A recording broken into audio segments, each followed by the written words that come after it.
The coffee enema is doing is stimulating our body's glutathione production, which is necessary for healing, for immunity. Glutathione is a master antioxidant in our body. It supports detoxification of our liver. It also helps with tissue building, cellular repair, immune function, and can support autoimmunity. Our livers are essentially the garbage trucks of our body. Our liver processes things like stress. So from an emotional level, most of our livers are probably already bogged down from that alone.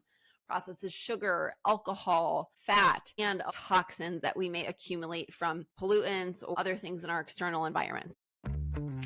Hello, friends. Welcome to the Forward Think Tank podcast, a place for sharing stories of hope, inspiration, and wisdom on all things holistic health.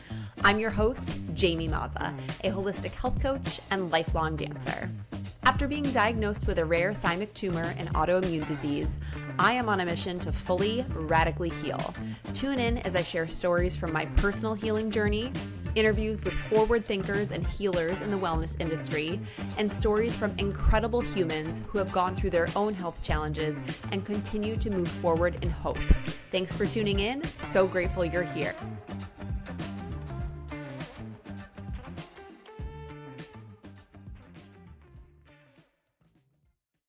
Hello, friends. Welcome back to the Forward Think Tank. Today, I am here to talk to you about all of the weird things that I have done to heal my body this year.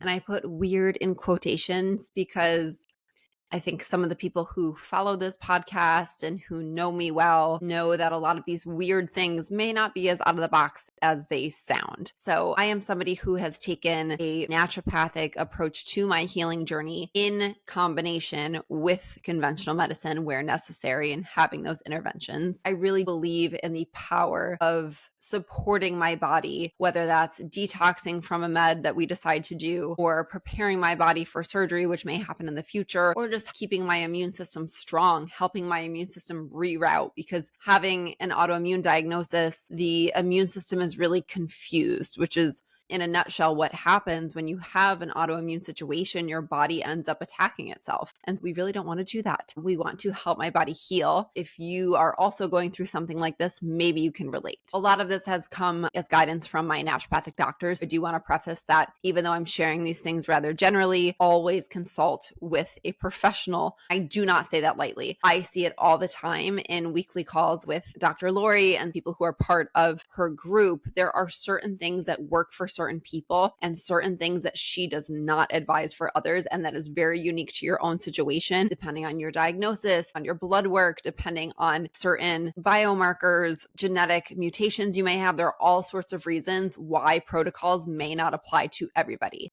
So this is not by any means a one size fits all approach today. And I probably will have to split this into part two. I'm going to cover coffee enemas, hyperbaric oxygen, mistletoe therapy, and some other things. First, I want to start with coffee enemas. And if you know me, you know I am not a coffee drinker. People will see me putting stuff about coffee enemas in my stories, and they're like, okay, wait a minute. I could see their brains working as they're messaging me like, you put the coffee where? So yes, it is an enema, which means that you are essentially putting a tube of coffee up your bottom, but the benefits of it are so incredible. What the coffee enema is doing is it's stimulating our body's glutathione production, which is absolutely necessary for healing, for immunity. It's helpful to boost that with an autoimmune environment as well. Glutathione is a master antioxidant in our body. It supports detoxification of our liver. It also helps with tissue building, cellular repair, immune function, and like I said, can support autoimmunity. Our livers are essentially like the garbage trucks of our body, which is kind of gross to think about, but our livers process so much. Our liver processes things like stress. So from an emotional level, most of our livers are probably already bogged down from that alone. Processes sugar, alcohol, fat, and toxins that we may accumulate from pollutants or other things in our external environments. Our liver does the job of breaking all that down and moving it through our body. So when you introduce coffee in through the colon, that can, like I said, help stimulate glutathione, but it can also help your liver naturally produce bile. And so when that happens, it releases all of those toxins and it flushes them out it is something that I started to do on a weekly basis before I was going through treatment. And when I was going through conventional treatment, I stopped it with the guidance of my doctor, but also knowing that my body and my immune system and, my physical health is probably going to take a little bit of a hit. So it's definitely something that you want to do cautiously, but it can be really, really beneficial for supporting our toxic load removal from the body. And so, you end up holding the coffee, up to, I would say, like 10 to 15 minutes, which people are like, oh my God, how do you do that? It's definitely something that takes practice. And it's definitely something that, without sharing too many details, you want to do it like in your bathroom or somewhere where if the coffee does spill, it's easy to clean it up. So it's definitely something that also can naturally boost your mood. You're taking in caffeine, but you're taking it in from, somewhere other than drinking it. It's something to consider if you're on a healing journey of your own. The second thing is mistletoe. So yes, when I say mistletoe, exactly what you're thinking, the mistletoe plant that is common for Christmas time, and we're approaching that time of year right now. So this is actually grown in Germany. And when I first heard mistletoe, I was like, what? Like I'm doing what? Mistletoe can actually really help with somebody who has some sort of cancer diagnosis or an active tumor. You end up injecting them subcutaneously. So you get like a little vial, you learn obviously from a qualified nurse how to fill this, and then you inject it subcutaneously.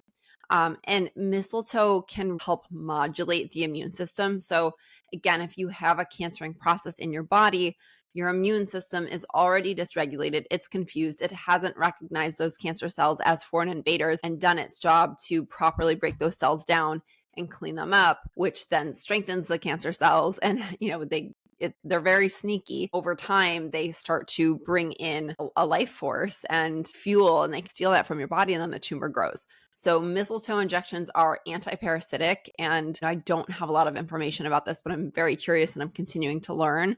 I've seen a lot of common ties between parasites and tumors. So it is an anti-parasitic. It can help with your immune function. It's also helping increase cell death. So apoptosis, which is what you want in your tumor cells. It is protective of your healthy cells, but it can attach itself, which is what I learned from some of the nurses. And they said that the mistletoe can actually attach itself to the tumor cell and help it move out of the system. So that is something I have been doing for pretty much this entire year. And we're taking a look every month at what my blood work looks like. And we're continuing to keep that part of the protocol. That being said, there are multiple different strands of mistletoe, just like there are with any other plant. It's grown in Germany. If you're getting it from, a credible source, it's likely coming from there. And if not, then you should question it. But there are different types and versions of the plant. It's very important not to just go and take anything. I mean, there is a way to test it on your skin and see how your body reacts, which is what you really want to pay attention to. You want to have an immune reaction at the injection site. That's a sign that your body is sending a reaction there and that your immune system is coming online. So you want to look out for that. And again, you want to work with a licensed, trained nurse or doctor to help you figure out what is best for you. Another thing that I've been doing is hyperbaric oxygen therapy. And actually right behind me, I have my chamber disguised. I've also shared a little bit about this on social media.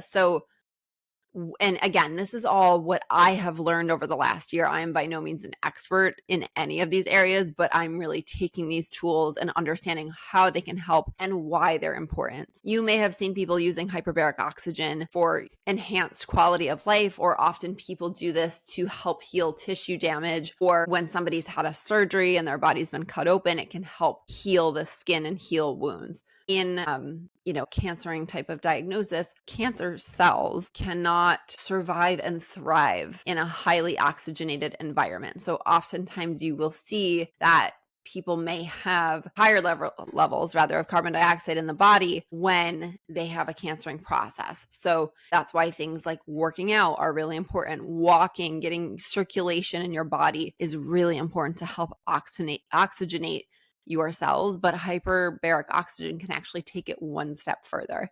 And in my case, I mentioned recently in an episode, I'm doing a ketogenic diet. So when you are in a state of ketosis, it's actually protecting your healthy cells. And when you enter the hyperbaric oxygen chamber and you introduce oxygen, which is actually an oxidative therapy when you are in ketosis. So it seems kind of backwards, but it's giving a greater push on those cancer cells, which again cannot survive in an oxygenated environment. I picture it as when I go into the chamber, weakening them and they're withering away, and it's helping them to die off. So that is why you'd want to do hyperbaric oxygen. I do it as often as I can, maybe a couple times a week, maybe 3, depending on how my ketones are looking. And that is something that, again, you want to work with a licensed professional, because too much oxidation on the body is not always a good thing. Obviously, you hear people talking about eating a really healthy diet and including a lot of antioxidants. So this is very big C specific, because you don't necessarily want to oxidize your body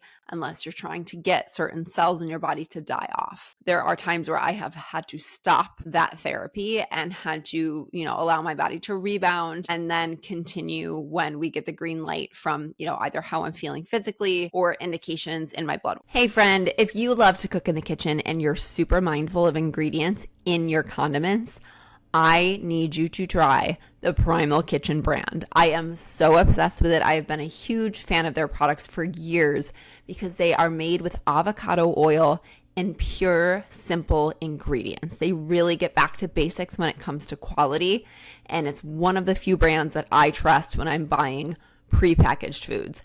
I'm obsessed with their buffalo wing sauce. I use it for wings. I use it for chicken marinade. I use it for salad dressings, for dips, for sandwiches, you name it. But I'm also just so in love with the variety that they have in their dressings, their marinades, their mayos, and now they have these dipping sauces that are like out of this world.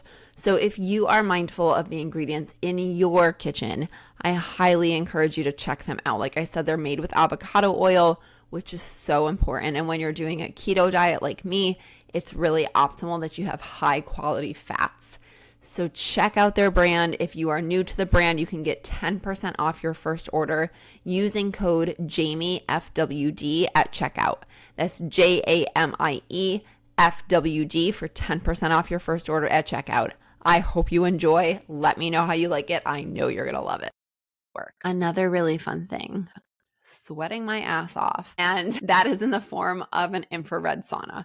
I think saunas are pretty common tools that a lot of people use these days, but it can be really great for, a health diagnosis like the big C.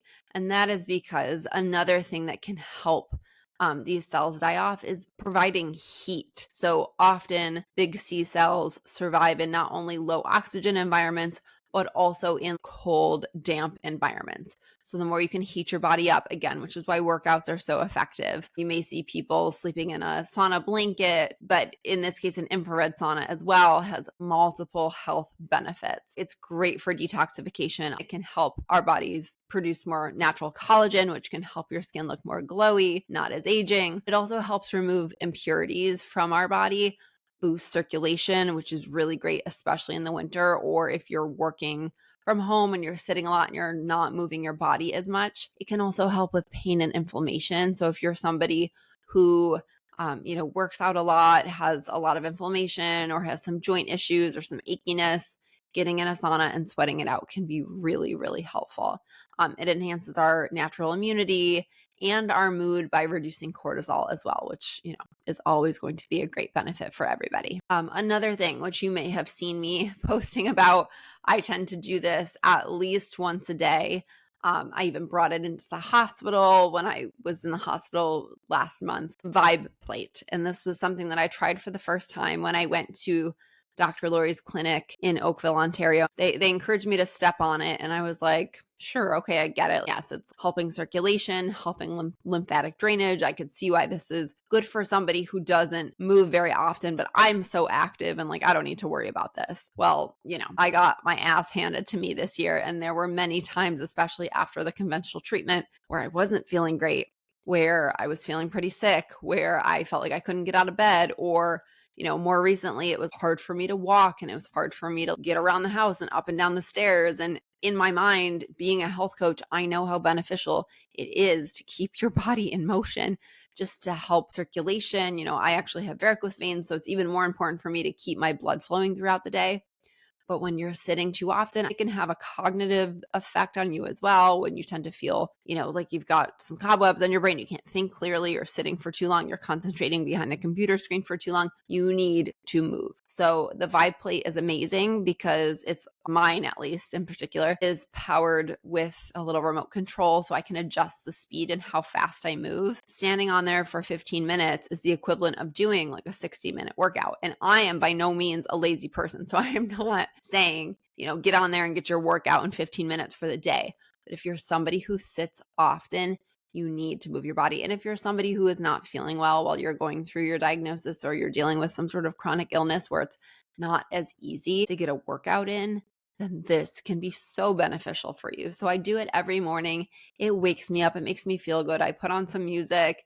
I like to turn the volume way up on how quickly that machine moves. So it really is like super stimulating, but I also just feel so great. So that is one little quirky thing that I do to add to this list of weird things. Not eating. So contrary to popular belief where, we need to eat all the time, I think it's a tricky situation for me because as a health coach, I want to encourage people to eat well-rounded meals, making sure you're getting your nutrients and hitting your macros and getting things that your body needs as fuel. But I do think in this country, especially, we tend to overeat way more than we need, especially with the carbohydrates. I've been doing a lot of fasting this year, and it's not something that I necessarily love because I was not somebody who had a lot of excess weight to lose, and it's hard for me to lose weight and see and feel like I'm underweight or like I'm withering away. But there really is a reason behind not eating when it comes to the big C. So in addition to low oxygen environments and cold, damp environments, C cells can also really thrive when they are constantly fed glucose. And I talked a little bit about this in the keto diet episode, but it is important.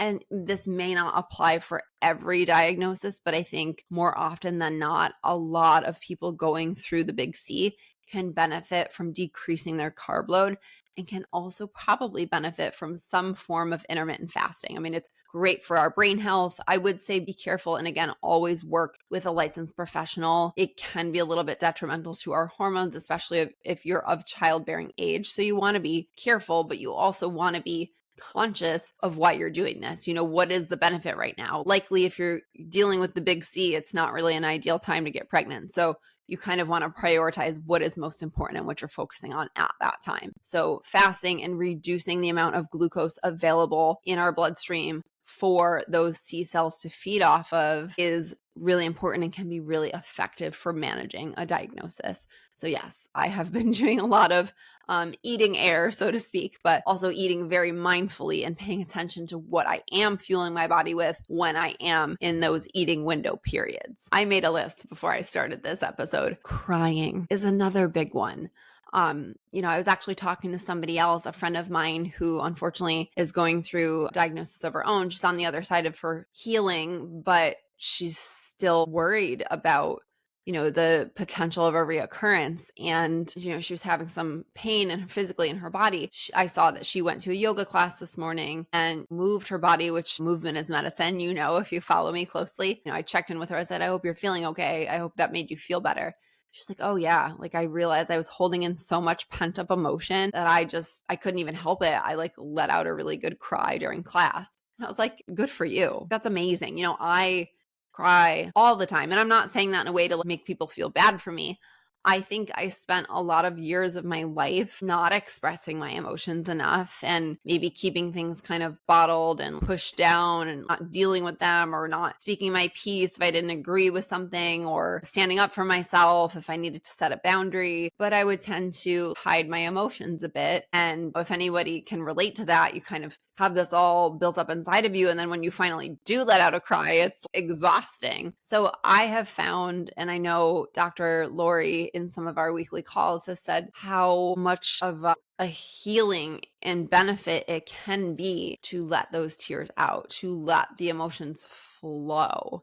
And I found that so beautiful and so encouraging to hear because there are a lot of moments, and I think anybody who's going through any type of health condition where it may affect your day-to-day life or things that you thought you were going to be able to do that maybe you're not able to do, or you're feeling behind, or you're just feeling isolated from people, where the emotions bubble up and you really do just want to let out a cry. It sucks that this is happening to me. It sucks that this is happening to way too many young people. I've said it before and I'll say it again, the amount of messages I get from people who are either going through something of their own or have a family member or a friend that has been hit with the big C or autoimmune disorder or something similar is very frightening. I think there's a major health crisis in this country, and it's never been more obvious to me than it is now. But there are so many moments where I'll think of something, or I hear a song, or I get a text from somebody who's going through something, and tears just come to my eyes. And so I've learned to just let it out and let them go. And I see that as being very cathartic and therapeutic for me. So I cry all the time. I shouldn't say all the time. Obviously, you're seeing me talk on here. I'm perfectly fine. I'm not getting teared up as I'm talking about this. And I do also make a point to bring a lot of joy to my life as well. But I think when it comes up, the point is to move through it and not hold on to it. Otherwise, it can bubble up in a bigger way down the road. Okay, so nebulizing. You may have seen me do this on social media, but I have been nebulizing a Christmas flower, and that is called Helleborus. And this is something that truthfully I'm still learning a bit about. But after I got out of the hospital last month and was having a hard time breathing, I was consulting with both my naturopathic doctor and the nurse practitioner who owns the clinic that I get my IVs at. And she actually mentioned to me, she's like, oh, okay, well, with the autoimmune piece and the fact that you're still having a hard time breathing, I would see if your doctor is okay with you nebulizing Helleborus. It can be very effective for not only helping improve breathing, but also helping the autoimmune flare kind of go down. And then when I spoke to my naturopath about it, she was like, yeah, absolutely. If you can get your hands on that, sounds great.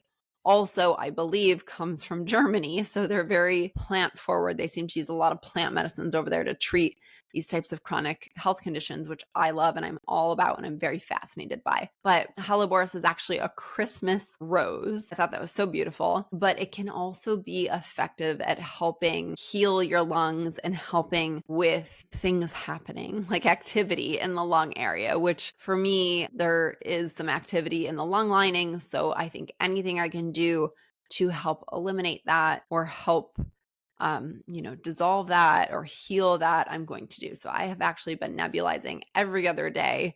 It has been so helpful. I see results almost immediately. And I do feel for anyone who has asthma and has an inhaler or nebulizes on the regular. I've gotten some of those messages. It's like, oh yeah, I use mine all the time. It's very scary when you're in a position where you have a hard time breathing. I think it really puts life into perspective. So I was so grateful to get that recommendation because that has certainly been helping me heal. And lastly, at least for now, I might have to do a part 2 of this because there are so many things I'm realizing that I'm missing from my list, but doing nothing. And this is something that is a very conscious, active practice for me because before this diagnosis came to light, I was the person who always had a full plate. I think I mentioned in one of my very first episodes, I was somebody who was running all over the city. I worked in Manhattan at the time, but I was also teaching Zumba classes and I had my relationship and we were working to save up to buy a house and I did work on that. And I'm coaching and I'm working part-time doing all these things and just then maintaining a social life and seeing my family.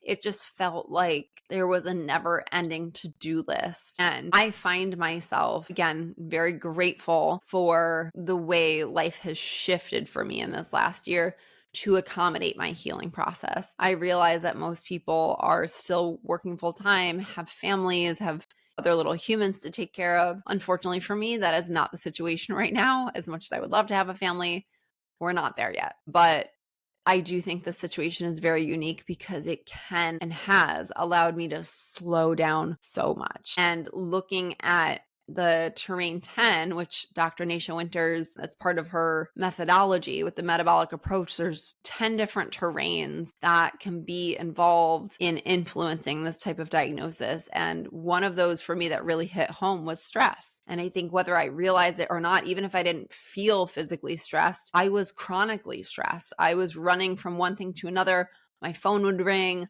I'd get an email. I felt like I had to answer them right away. I was just constantly pivoting and saying yes to so many things and just constantly in a go, go, go in a do mode that by the time I got home, I would just lay down and be exhausted, go to bed, wake up, rinse and repeat, and was always having a hard time squeezing things in. Now I'm realizing how much of that was really not necessary for me to still have a quality of life, but also be able to heal, right? So I'm now filling my time with other things like, having multiple conversations with doctors, going in and out of the city, getting IVs, all the things, but doing nothing being my point, or doing less really should be this point, because I'm not doing nothing. I still am working. It's just not in the capacity that I was, but having the choice to do nothing and not feel bad about it and rest when I need to rest. Our body, if you look at an animal in the wild, when they are hurt and they are injured,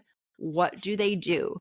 You don't see them hobbling out there, on one foot trying to catch their meal. No, they curl up, probably find a tree or a cave or somewhere where they can lay and rest. And I'm sure they somehow communicate that to the rest of their herd, like, you got to help me out. I'm taking a time out and I need you to help me find food.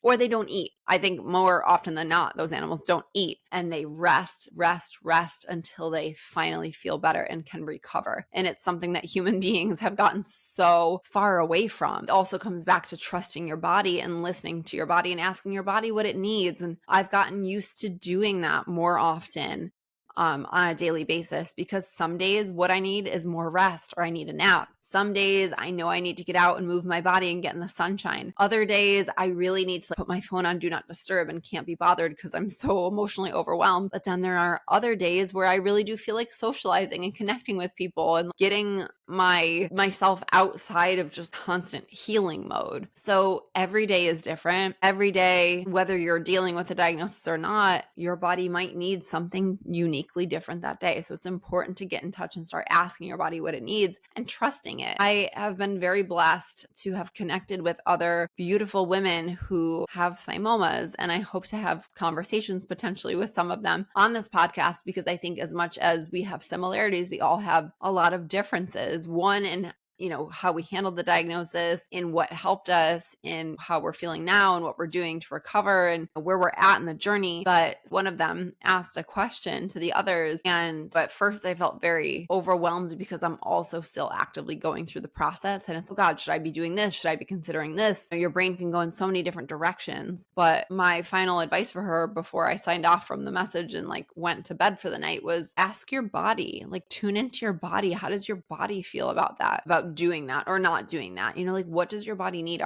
We've gotten so far removed from trusting the innate wisdom of our body and trusting that our body knows what it needs to heal. So as much as modern medicine can be helpful, and even naturopathic medicine can be helpful, sometimes only we know what we need. And while I am doing a mix of all these things on any given day, there are some weeks where it's just so exhausting, where I just kind of cut everything out and say, or maybe it's just a day, maybe it's not weeks, maybe it's a day or two where I'm just I need to chill. I need to not do any of these things, and I need to just have a normal life and have a normal day and not think about any of these things. So, I'm rambling a bit, but the point of this podcast was to talk about some of these weird things that I've been doing that I've been getting a lot of questions on. So I hope this helps maybe widen your understanding of things that you can do to heal your own body, things that you can do to be a little bit proactive for your health, or potentially ideas to help somebody who may be going through a diagnosis of their own that you know personally that you may want to help. So if you enjoyed this episode, please like it, share it, save it, download it, send it to a friend who may need to hear it. Leave a review. That would mean so much to me. And, if you do feel compelled to support this podcast, if you've been listening for a while now, if you're enjoying the journey, you look forward to future episodes, there is a way to support the podcast through listener support. This helps me continue to improve the quality of the podcast, have help with editing potentially down the road. Right now, I'm very much manually doing it myself, but it also provides things like equipment and helps me as I am working to make this a larger platform, grow the awareness of all of these episodes and content, because I really want to help people out there who may need to hear this. So if you are seeing this, you're hearing this, please share it with somebody you know who may not be aware the podcast exists. It would mean so much to me. And happy holidays. Get out your mistletoes and go out there and smooch somebody you love. All right, signing off. I will see you soon. Take care.